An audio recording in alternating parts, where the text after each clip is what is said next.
Experience fast, friendly, courteous, and caring service every time. We're live. Greetings, family. We're getting ready for our Saturday show, True Love Movement Hour, every Saturday at 5, live at 5 on WBOK 12:30 a.m., as well as Facebook Live. Thank you for joining us.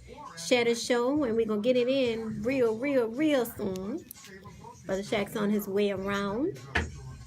We're getting ready to give Aaron a thumbs up.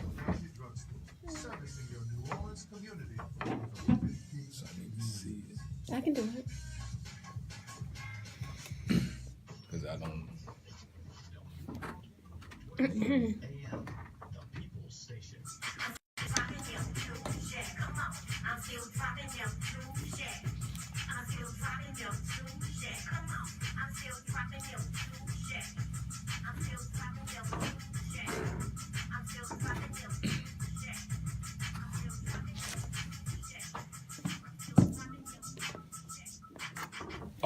All right. Good evening and welcome to the True Love Movement Now. It's your host, Brother Shaq. And Mama Fiyah. And we would like to welcome everyone here this unusually humid, hot, cold, warm, wet, dry, drizzly, and everything you can think of happening right now in the city of New Orleans, Mama Fiyah, with this weather. But we are glad to be here and we're glad that you are joining us. What's happening? Good day. It's a good day, great day. It's Saturday. That's right. Got a little self-care in, but also supporting, Black Mama and stuff. And sometimes, that's self-care too.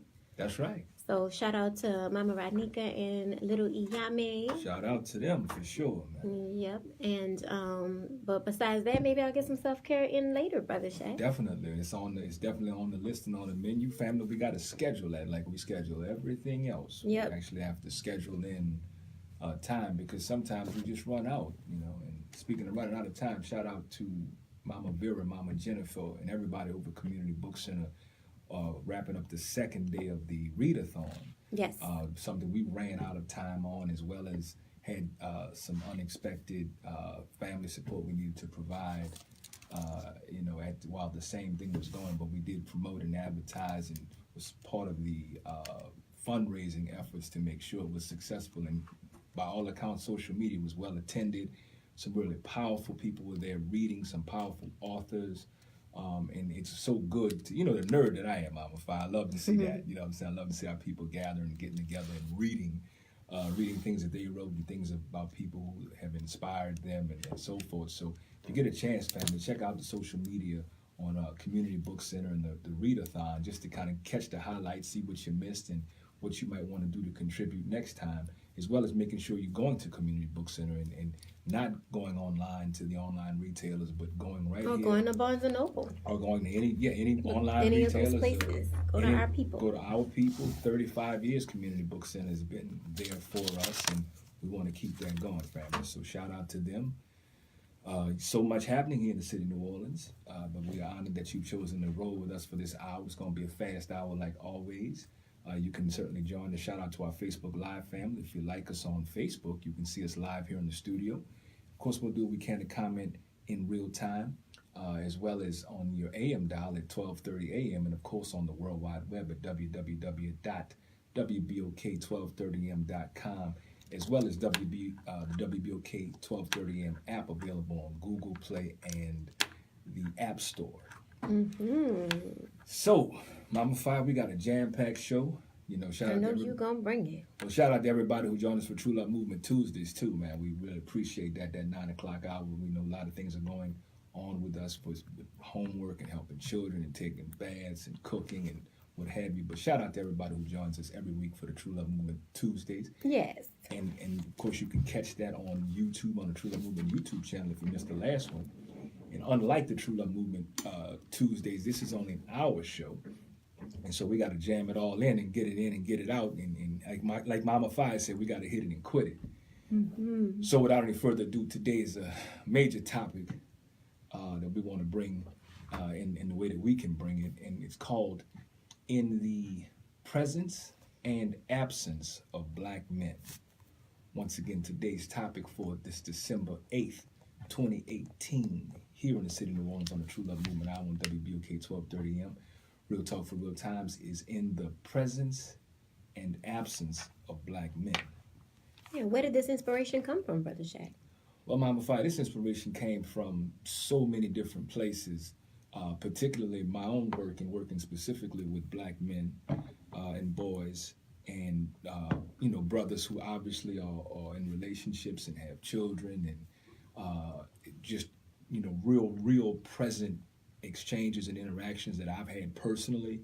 And in addition to that, I wanted to shout out bar none too. Last week there was the Daddy's Donuts and Dialogue organized by our own Mama Fiyah Jones, and she assembled these brothers who had been incarcerated and were talking about the challenges of reestablishing relationships with their children after being incarcerated for some time.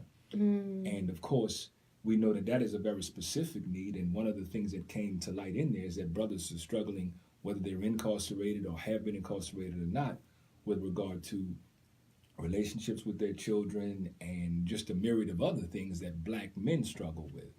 And I know that we've been very intentional and very intense about looking at ways in which and things that impact our sisters, black mamas, and so forth. And so today, just to bring some balance into it, and especially right after Mercury retrograde is leaving us, it'd be a good idea to just move into looking at the presence and the absence of black men. And so, as it would have, like I said, I don't have my notes, so I'm gonna jump in where just to explain to you what we're gonna be talking about. We're gonna be looking at black men in 3 different lights or in 3 different relationship categories. The first is black men relating to, obviously, children, their children. The second is going to be black men relating to black women, and we're talking about their children's mothers or wives or girlfriends or the like. And then the third part of that is the relationship black men have with other black men under these circumstances, as well as the larger community, and then how these kinds of things intersect. And of course, at the end of the hour, of course, what we will be bringing and soliciting from you all who are listening and watching is solutions, very real solutions in terms of not just what black men need to do, but what you're willing to do in terms of being able to bring about compassion and humanity and dignity and really lifting our community up collectively. So without any further ado, I'm going to jump into it, Mama Fiyah, with the understanding about the black men and the children part of it. And it's interesting about the naming, Mama Fiyah, like the naming, the surnames of the children. So we live in a patriarchal and a patrilineal society, which means the children, they take their father's last names, which is an interesting thing, and we know that's institutionalized that way. And the reason that is institutionalized that way is so it legitimizes the status of the child. In other words, we know the child comes out of the mother, so clearly the child is a product of that mother's. But the only thing that fathers really have that someone was given institutionally is this legal status, this legitimate status that says, well, that's my child, and the idea behind that, so it's said, because I'm dealing with America, so it's said is that this would inspire or promote the man, the father, to support the child and take care of the child. If there was a legal status and the child bears the father's name. Now, I'm starting there because of my own story, and I thought about it the other day, Mama Fiyah, and you might not even know, but so, because there's when children are born, it's decided what's on the birth certificate, and we know that we can get into the whole birth certificate, death certificate thing too on another show, but it's decided at that time, and different states have different criteria. But when I was born, I was given, like many folk I know, I was actually given my mother's maiden name, which was my grandfather's surname, interestingly enough. But I was given that name, and so then at my birth, I wasn't given my birth father's name. And so after some time, that birth certificate was actually amended. And of course, I had nothing to do with any of this. I'm nowhere in the decision making or in the consult. So I was given another name. I was given my mother's married name, which she was actually divorced at the time, but she retained her married name, and I was given that name. So my last name is not even my father's last name. It's a man's last name who was married to my mother, who wasn't married to my mother even when I was conceived. So that's interesting too, how those kinds of things happen and what that was all about.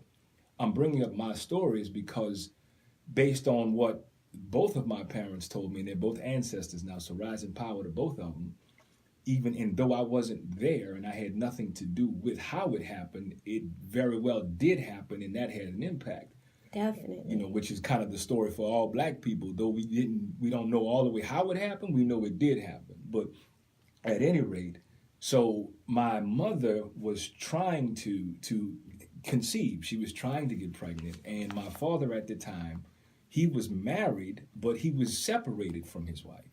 And my mother saw an opportunity to where she can have a child, and she wanted specifically to have a son. She had named me 15 years before I was conceived. This is all her stories, and I heard it.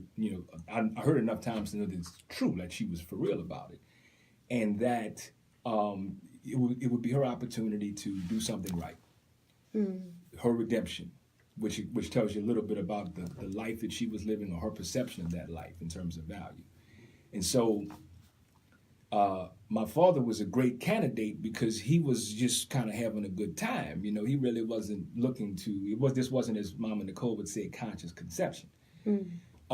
So she got pregnant, he found out, and he was like, well, cool, I'm going to handle my business and, what have you. And she was very adamant that, no, I don't want you to have anything to do with this child. This is my child.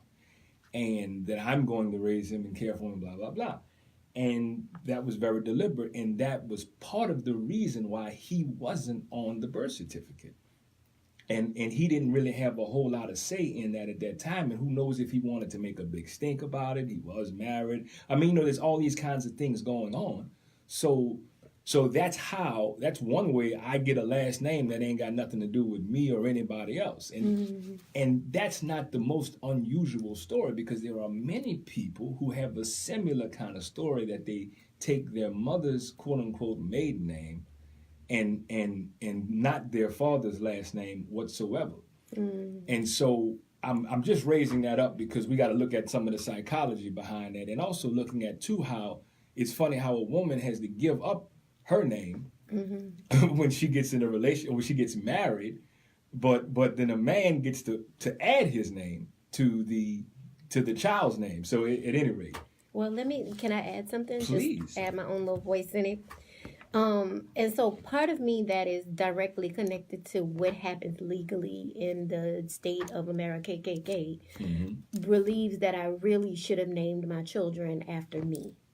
Because their fathers, all my children are named after their fathers. That's and right. Their fathers were not present. And so in hindsight, I think if you're whether you're married or not, children should be named after their mothers, in my opinion. And I actually tried to get it changed, and it's very expensive. I don't know if people know how expensive it is to change a child's last name before they're 18 years old. And that's the part of me that's connected to that. But at the end of the day, passing on a family name is a slave name anyway. Right. And so we should be naming ourselves, making the decision to name ourselves. And what's so beautiful is that your actual name is love. That's right. And that's amazing. That's amazing. And maybe we should shift to, instead of Brother Shaq, Baba Love. Right. Because actually, that's your name. And so love may be a slave name, but at the end of the day, we're not claiming nothing in connection to true love with slavery. But I just want to get our mind right real quick and say none of it's our names anyway. So to change it doesn't even really matter. We name ourselves. Mama Fiyah, I completely and wholeheartedly agree with you. That was in my notes. That it was. That, in other words, that's why I don't have no quibble about shortening my name or it being this or it being that, because it's none of it is real matters. Anyway. And but looking at but the reason that I did raise it is because much of what we deal with, it does become legal and legitimate and institutionalized, and in America, KKK, that has so many other implications. And so I'm saying that with my own children, for example, and I don't know any black man, Mama Fiyah, that I know of, and I'm not saying that the exceptions aren't there, because the exceptions are always there, but I don't know of any black man who has solely raised his own children. I'm talking about financially, emotionally, that has been there and done every bit of it. I don't know any black man who has done it all. Not it all. Now, what do you mean? Well, what I'm saying is, we say that it takes a village to raise a child and children. But a lot of people, we just say that. We don't really want no village raising our children. We don't want the village I know. in our business. We don't want, that's the reality of it. It's very true. But it takes a healthy village to raise a healthy child. We talk about it. Another level. And part of that might know that we know the village ain't healthy. Mm-hmm. So we figure we can do better. but at any rate, healthy or not, but my own children, the village has had a serious hand in that, because there were times that financially I didn't have, or times that I wasn't physically present, times that I wasn't even living in the same state with my children. And so that's what I'm saying for the totality of their lives, that everybody contributes. Everybody contributes in some form. Yes. And so that's important for us to kind of, examine ourselves and reflect. Look at our own history. I'm such a fan of history, because if you will learn the history of black people here in America, if you will learn the history of your own people and your own family here in America, it will bring you to a place where you can have a level of compassion and love for yourself and your own people. Mm-hmm. I'm just convinced, Mama Fiyah, part of the animosity and anger and tension that's between black people is just rooted in us not knowing us. Because for us to survive under these circumstances, the way that we have is nothing short of a miracle. There's honor due simply for doing that, and we all can share in that. Mm-hmm. But we also all share in raising our children. I mean, listen, I have personally helped raise a number of children, and occasionally my own, is what I'm saying. Like men all over the city, and I'm gonna just kind of hone in on the city of New Orleans, just because we're in New Orleans, and I think New Orleans is special on so many levels. But also because the unemployment rate in New Orleans is 44%. That's just down from 52%, and so many brothers are incarcerated, have been incarcerated, or unemployable, and really struggle financially in some way with providing financially for their children. Yes. Across the board. And so, yes, there are men who are able to do it, and there are men who have been able to do it at times and then not at other times, because oftentimes men will have opportunities to have different relationships and different children with those relationships. And typically with each new relationship, the man may get more income, he may have a better job, he may, just whatever the case is, and he may be able to provide better for one set of children than he was for the previous children. So that's what I'm saying. For a man to say that I have solely raised all of my children alone, without any support from anyone, that I've raised them, I provided for them financially and emotionally and every other kind of way, I don't know of such. I don't know of such, and that's not a miss or any lack on the black man. What it is saying that Ubuntu is very, very real for our people, whether we want to acknowledge it or not. Mm-hmm. The idea that the reason why we're able to have children and sustain our children has everything to do with other people supporting us in some realm, in some level, Mama Fiyah. Especially Black Mama. Black Mama is the anchor. She holds it down. She absolutely is. Yeah, she's the anchor. So I hear you. I know it's true. In my case too, I'd like to believe that I did it all myself and all that, but the village was beautiful to me. Mm-hmm. It was beautiful, and in different places I can speak about different people and their relationship to me. Right. Some family members, some not even family members. Some people who just know what it is Black women and Black children need at the time. That's right. So yeah. And I wanted to thank you for that and acknowledging that. And that gives me an opportunity to move to the next category, which is what I was saying about Black women and in relationship to the presence and absence of Black men. Yes. You told your story many times and you gave a snippet of it. But the other thing that kind of gets tied up too, that makes some of these things problematic in terms of the absence part of the Black man, is the inability to have healthy relationships with the children's mother after the children are here. Yeah. And that's rooted in the legacy of slavery. Okay, Definitely. there's a whole lot in that. That's how come everybody, even now it's come back in New Orleans particularly, because that's what I'm talking about, everybody's uncle, because he could be your uncle. You know what I'm saying? That's where it came from, the plantation. That grown man over there may be your uncle. We don't know if he's your daddy, but he's probably your uncle. Like, this is really real in terms of our experience. That's normative behavior at this point, part of that survival, and I think that we should lift up and celebrate. But when the woman, and I want to use this language deliberately. So when the Black woman has this Black man's Black baby, she's his woman. And so now we got possessive, because it's the woman is also his, the child is his, and the woman is his. So it's his child and his woman, quote unquote, that he's unable to provide for financially, emotionally. We're talking about, I'm not talking about buying Pampers or just formula, because babies need a lot more than Pampers and formula. And we're talking about lights. About showing up. By showing up physically. Yes. But everywhere. By lights, they need lights, they need water, they need, there's all these kinds of things that solely Black men aren't always positioned to do, that still do need to happen. And when that happens, the village always, someone in the village or some part of the village is there to supplement.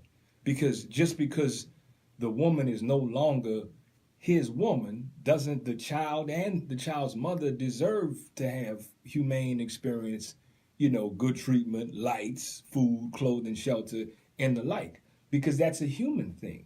But in a patriarchal society, part of that ends up being part of the first breakdown in the familial bonds, that when the relationship is done with the children's mother, the relationship ends up being strained or estranged, with the children because of a number of things. So many.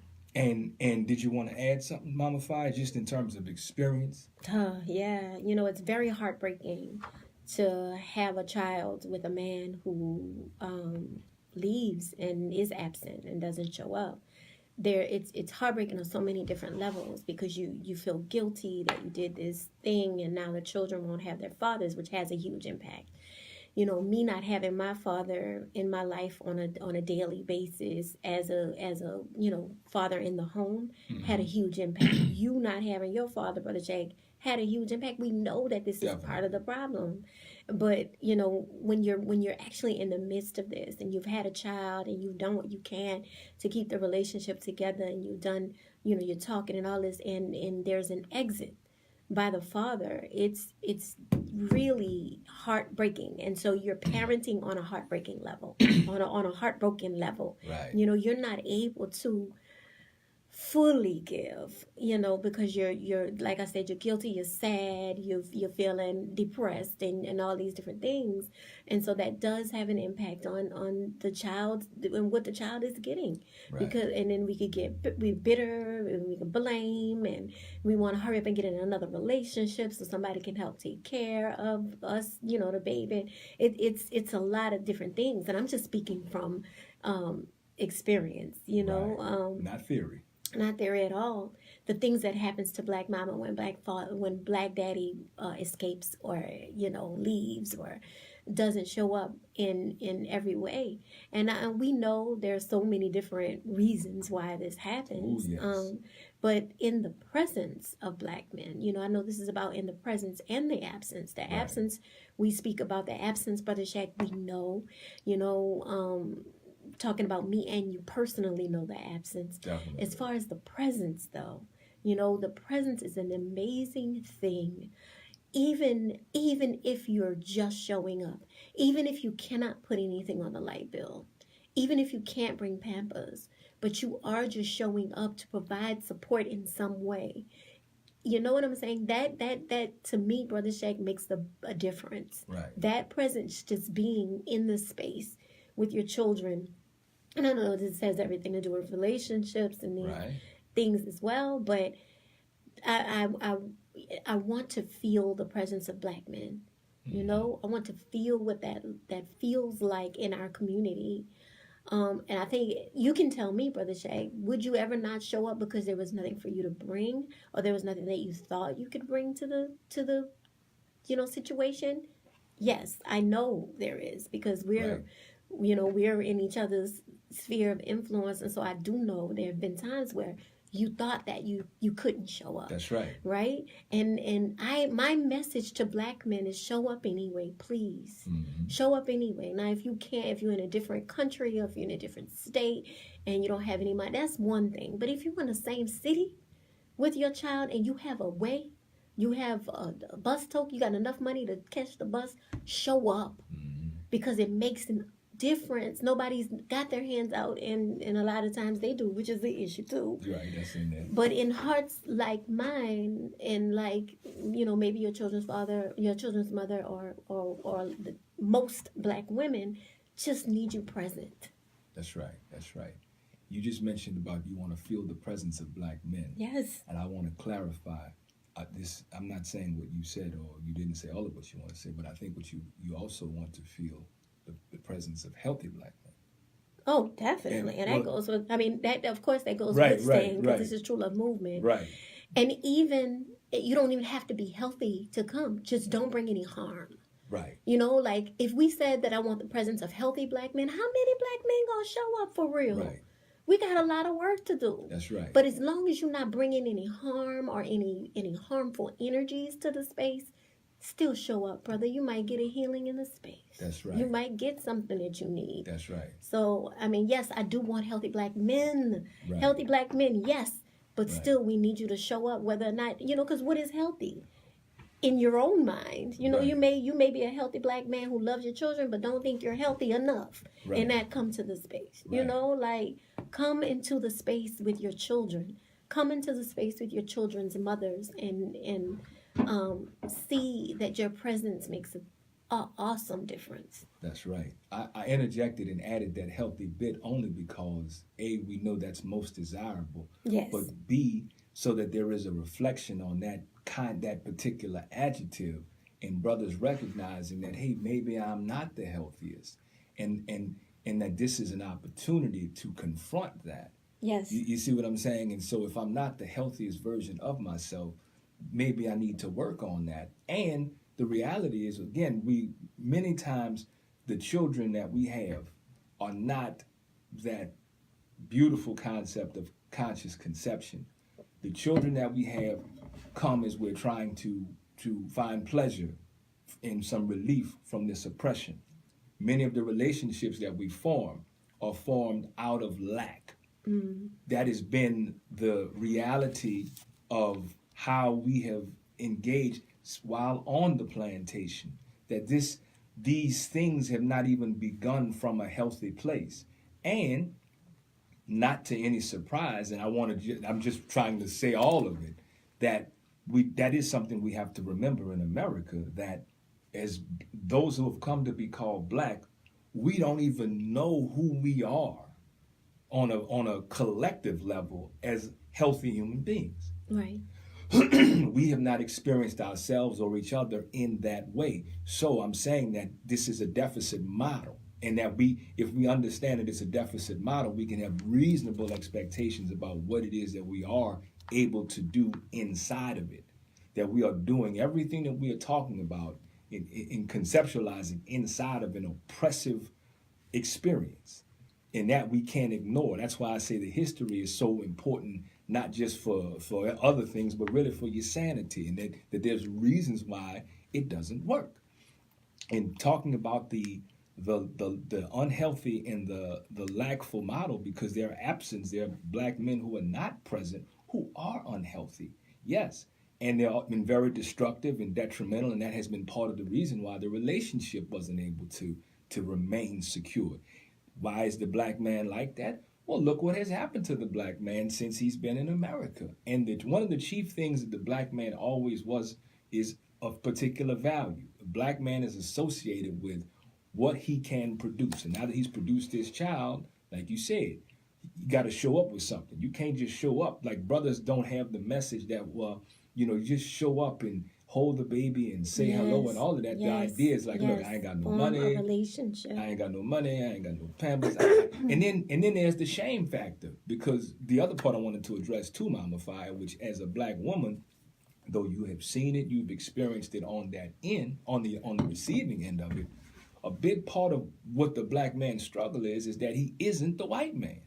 That his reality isn't like that of the white man. That, like you said many years ago, and I was so glad that you said it, because you really understood it, that money don't come easy for the black man. Right. You know what I'm saying? And so money don't come easy, resources don't come easy, opportunities don't come easy. So the black man really is here scratching and surviving, really is moving at a lackful or a scarcity kind of model, and he's trying to chase paper. He's trying to obtain something, because much of his value in his own mind, he's internalized it, and outside of himself is rooted in what he can produce, as it has been since 1619 here in America. So, and that's generation after generation after generation after generation. And that's not unreasonable, because the children do need a safe place to live. They do need lights. They do need food. They do need water. They do need all these kinds of things. And so if you're a man and you're a black man and you're not able to provide these or contribute to those things, you don't feel very much like a man. And the other part of that is, in being like the white man, you don't have no say. You don't get to be a shot caller. See, part of the idea that, and I'm just telling you as a black man, Mama Fiyah, part of the idea and the socialization is to accumulate and acquire, wealth and status and position, so that you can be king. And the orientation to king is that you have subjects and people that serve you, because you are a ruler. Meaning you're ruling over other people, and that's really a man's place. The man is the head. Like we go to tomorrow, people will be talking about that, and people are supposed to submit. So we got messages about what a man is, and even what a good man is. And so if we're not able as men to really embody that, like for real, because somebody will call us on it if we can't, we don't really want to be around that kind of situation. And so for the greater majority of black men are not able to wield that sort of autonomy, in which invariably the village steps in and fills in the gaps, but yet the man still wants to say, but wait, I'm supposed to be large, I'm supposed to be big, I'm supposed to be the man, because that's my child, and that's my woman, or that used to be my, it's the possessive thing, so it ends up being rooted in not so much the child as a new separate human being in a mutual creation, but the ego. Yeah. The man's ego. And not really his fault at all. This is part of the socialization, Mama Fiyah. Yes. So I would like to hear new voices. Come on and call the Solution Line, 504-260-9265. You're welcome to call in the Solution Hotline here on WBOK 1230 AM, 504-260-9265. This is something we can all relate to. in one aspect or another. You know, I think, why did I fall victim to being a single mother with absent fathers? You know, was it because my father was absent? But then his father wasn't absent, so why was my father absent? You know, let's look at it all. Look at all of it. And I want to shout out to my father, and shout out to my brothers, and shout out to my male friends who showed up in a way when my children's fathers didn't.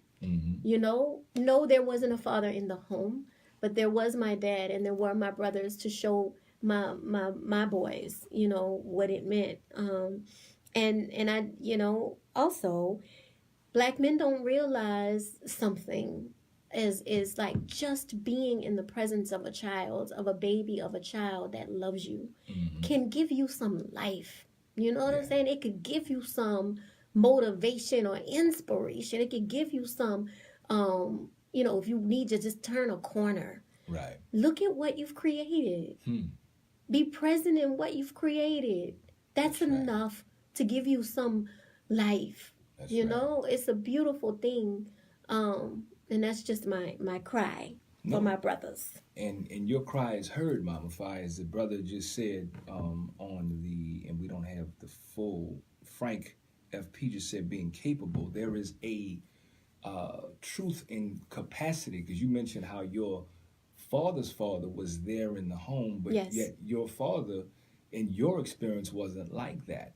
And the reason I'm glad you brought that up is because we know that this is not a simple thing. This isn't about, well, you know, if you come from a two-parent home, you're going to create a two-parent home. Right. And then that's just the way it is, because we also know that the reason why so many folks stayed together back in those days was for the same reason. It's scarcity. The woman couldn't work.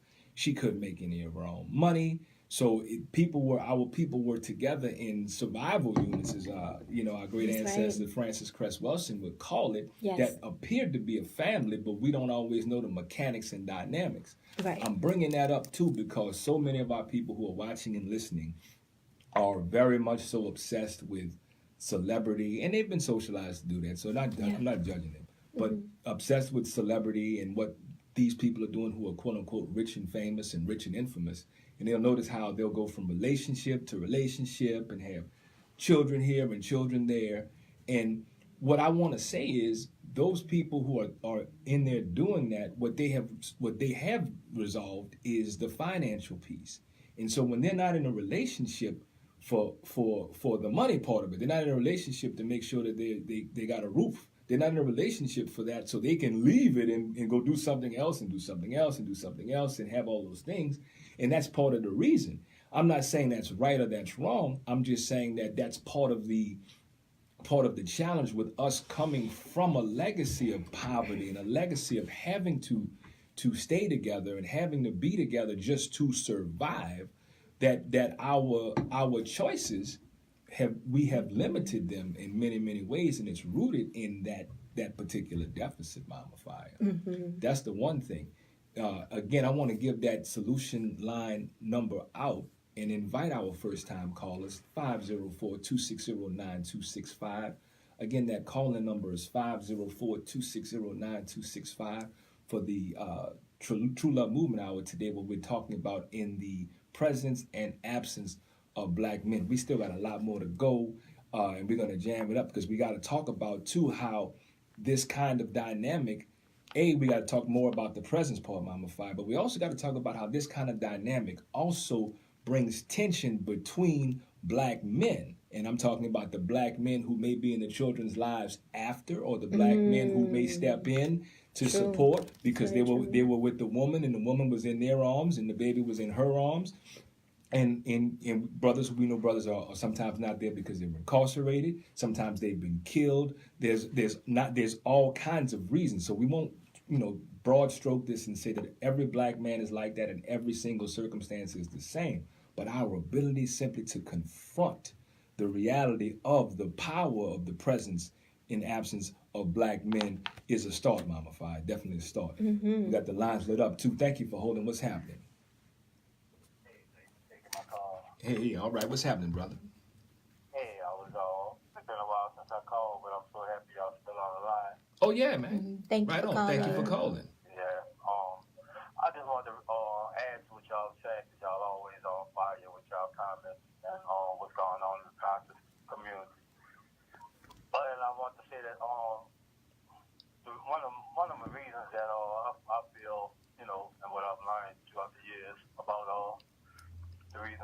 as the black man been absent from the black woman because of child support that was brought up for the black man.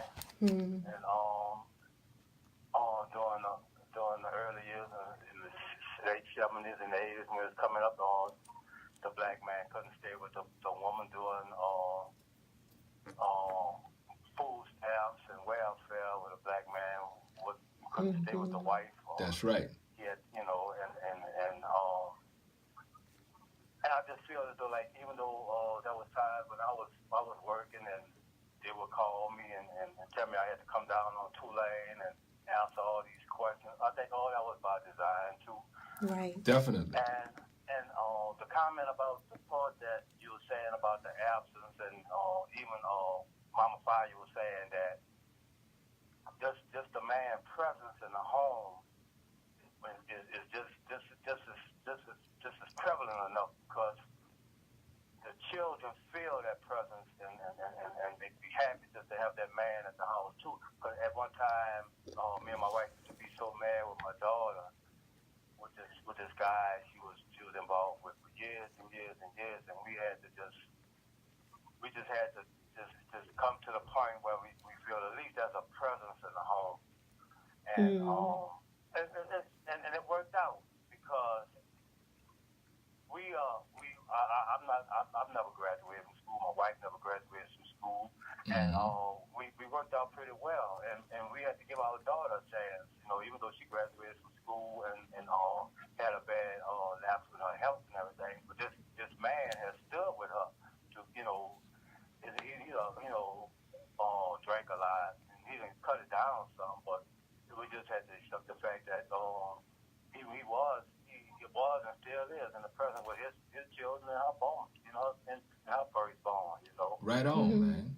And I thank y'all for bringing that up, because when I came into the program late, came into the radio station late, that was the first thing I heard. I said, I got a call and respond to that, because it just hit me, hit home with me. You understand what I'm saying? Right on, bro. Glad you called. We're glad you called, man. Yeah. Thank you, man. I was All thinking. right, Thank you. Y'all keep up the good work. Right on. Thank you, brother. I was thinking that very thing too, Brother Shaq. Like, sometimes healing comes in the absence of black men, and in this case, what the brother was saying, they had to kind of lighten up a little bit and realize that his presence in the home was good enough and great for the children. But there are times when I think black men should not be in the home, right? Especially if he's doing harm, right? If he's doing harm to the mother, if he's doing harm to the children. If you are doing harm to the mother, you're doing harm to the children. Definitely. And so there are also some cases where there's healing that can happen in the absence of black men. And that's a sad story. Right. And what do we do as a people? And of course, we're going to come up with some solutions. But he's 100% right when you talk about child support, the welfare system, and all these different things, booting the black man, the incarceration, the system, yes. Justice system, booting the black man out of the black family. And when you ask people what's wrong with black people today, they will always talk about the destruction of the black family. Definitely. And knowing that, of course, there's work to be done on self and our relationship with black women and children. Right. And for women, the relationship with self and the relationship with black men and black children. That's right. We are all part of this work. Right. And it hits home I'm glad that brothers used those words about hitting home, because our intent was for this to hit home with everyone listening. Yeah. Because at some point in your family or in your own personal experience, or even with your neighbor, your people that live around the block or across the street, this is very real and relevant. So this isn't a side issue. This isn't something that's happening over there. This isn't, let black men figure it out, or let black men deal with that. All of these things have very real implications on everyone who is listening and everybody who is watching.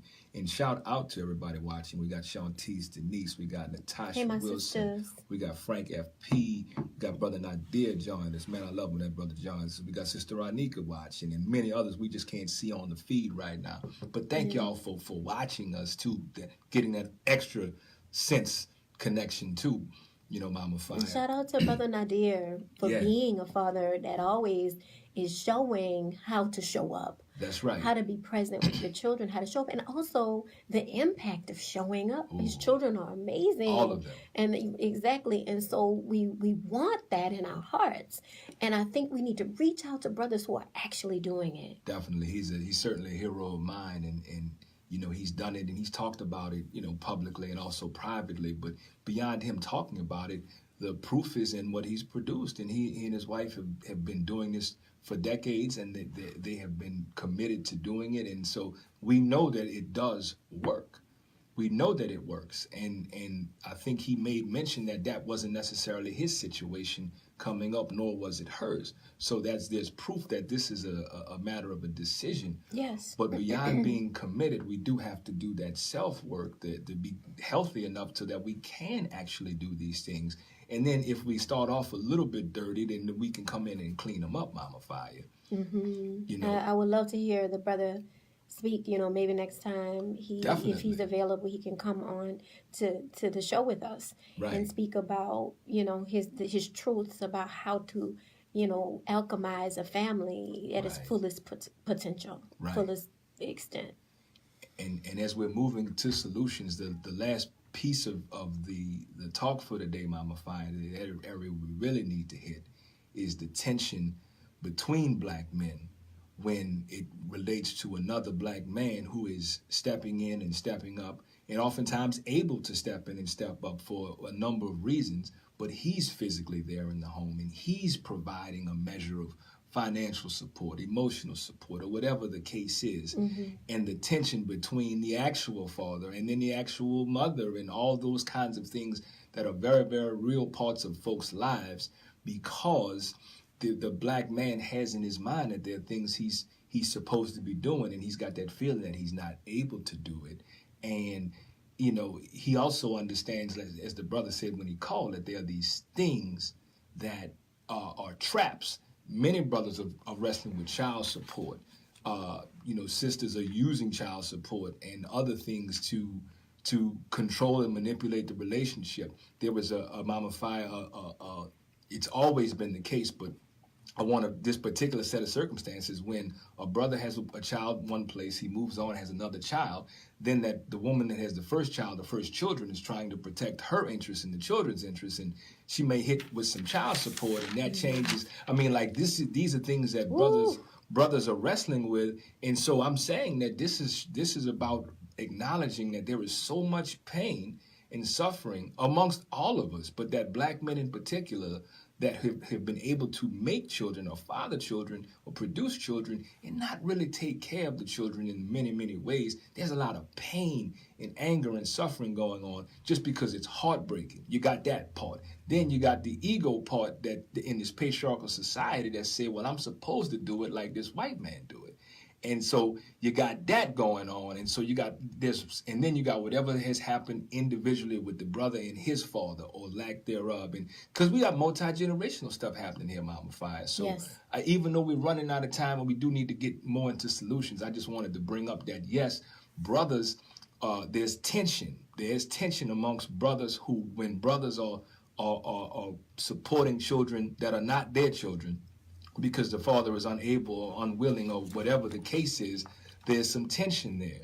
And there was a young brother, or not so young, because he's about my age, but maybe a little bit older, who had been incarcerated last week. And that brother had talked about how his daughter had just graduated college, and he was there along with her mother, and he'd been released at the time.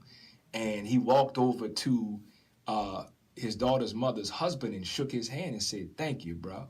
And some of his friends and was like, "Hey man, why you do that? Why you that? What kind of punk move was that?" He said, "Look, man, ego. This man did that. I wasn't there. I couldn't be there, and I didn't do it. So what my daughter is a direct reflection of what this man did and whatever that capacity was along the way, because our children obviously need parenting moment to moment to moment, and if we're not there every single moment, there's no way in the world that we could fill all the needs.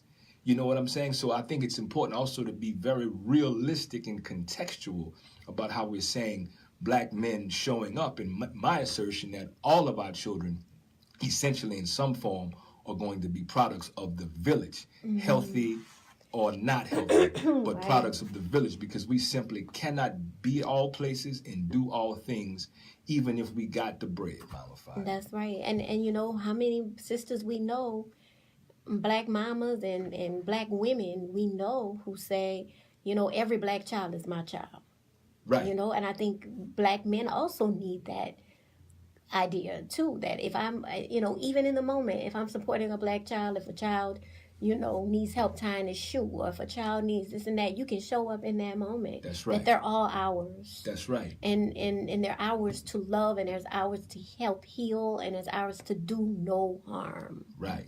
Yeah. And so, you know, also to respect to the brothers who know they may be up to no good or feeling really, really low, and they don't want to come around too sometime, Mama Fiyah. Like, they understand they could do more harm than good, and that could set them back from being able to, you know. So it's something very difficult and challenging to navigate without any blueprint, and this collective low self-esteem that all of our people are reeling from as a result of multi-generational trauma and oppression. That's right. And so we do have one more caller we're going to try to take. This is going to be a quick one because we're wrapping it up. But thank you, caller. What's happening? Can you hear me, brother? I can hear you. What's happening? Oh, I'm sorry. Peace be unto you, brothers and sisters. Peace be unto be you, unto man. What's you. going I'm on? gonna say I'm gone.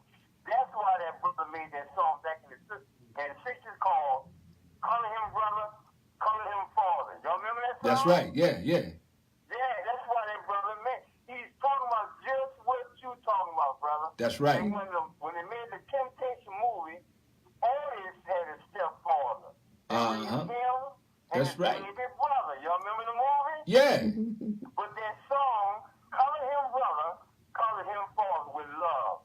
Right That on. song is talking about just what you talking about now, brother. Right on. Take my call. Right on. Thank Thanks you, for brother. I need to hear that. adding I that need to in hear there too, that. man. Yeah, Because I you're don't know right. that song. We've been singing about it and talking about it in many different ways, and I'm glad he brought that up so that we can go revisit that. This is not something new. I don't want anybody to think or suggest that, or we're suggesting that because we are looking at something that it's a new thing. We are looking at something because it's a persistent thing. And we will only confront the things to the extent that we have the confidence that we can resolve it. So in building that capacity, we do have to examine ourselves individually to understand what we bring to the table. Yes. So look at yourself, examine yourself, and be present. That's always the solution. Just be Brother present Shaq. with you. Be What you say, present Mama with you, Fiyah? definitely.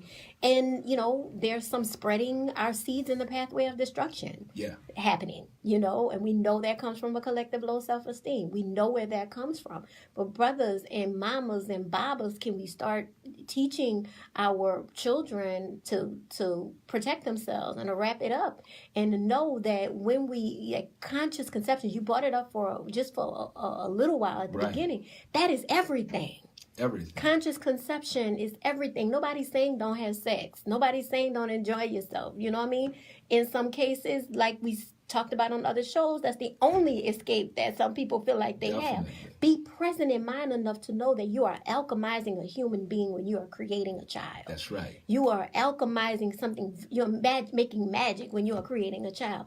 We do not spread our seeds in the pathway of destruction. And that, look, I understand it fully from my own experience. Likewise, you know. And so this is important. Like, you know, sex is a taboo subject. It's a subject we don't talk about that we should be talking about regularly. Absolutely. How do we keep these things from happening and alchemizing with people that don't show up, or alchemizing with people that, you know, end up with a bad case scenario. You That's know what right. I'm saying? So that conscious conception is everything. And I'd like to have Nadir on, but I also would like to have Sister Nicole on. Definitely. To speak about conscious conception and why that's important. But what I'd like to do is thank everybody for joining us, Mama Fiyah, and thank you for really, you know, adding the important part of this, I think, is the mama-daughter thing, the mama-children thing is huge, and that's really the part that we see the most. But there's so much work that our brothers are doing, and I know for a fact because I'm doing it with them, and I'm doing it myself.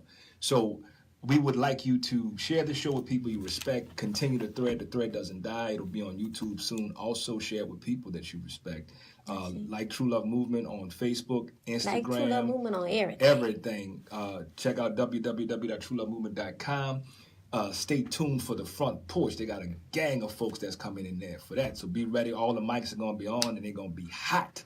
Yep. I'm Brother Shaq. And Mama Fiyah. For the True Love Movement Hour. Wholeness.